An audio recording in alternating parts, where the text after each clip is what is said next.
بسم اللہ الرحمن الرحیم۔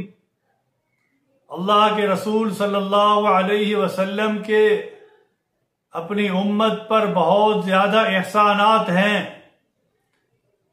ہم کسی ایک احسان کا بھی بدلہ نہیں چکا سکتے کہ رسول اللہ صلی اللہ علیہ وسلم کے ہم پر کتنے احسانات ہیں۔ تو اللہ کے رسول صلی اللہ علیہ وسلم پر احسان کا بدلہ ہم صرف اور صرف درود پاک کے ذریعے سے کچھ نہ کچھ ہم حصہ ڈال سکتے ہیں کہ اللہ کے نبی کے سامنے ہم یہ منہ دکھا سکیں کہ یا رسول اللہ صلی اللہ علیہ وسلم، ہم نے آپ پر درود پاک پڑھا اور تو ہم کچھ نہیں کر سکتے تھے۔ یہ درود پاک کا ہدیہ آپ صلی اللہ علیہ وسلم کو بھیجنا اور آپ کی ذات اقدس پر پڑھنا، یہ آپ صلی اللہ علیہ وسلم کے احسانات کا بدلہ چکا نہیں سکتے، لیکن حصہ ضرور ڈال سکتے ہیں۔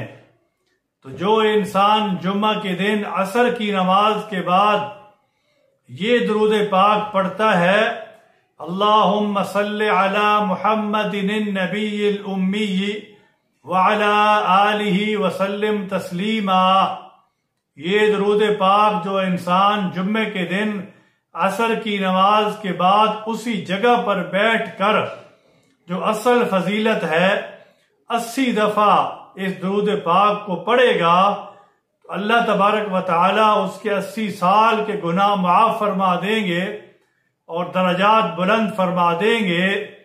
اور یہ سب سے بڑا جو انعام ہے، اللہ گناہ معاف فرمائے گا اور درجات بلند ہو جائیں گے۔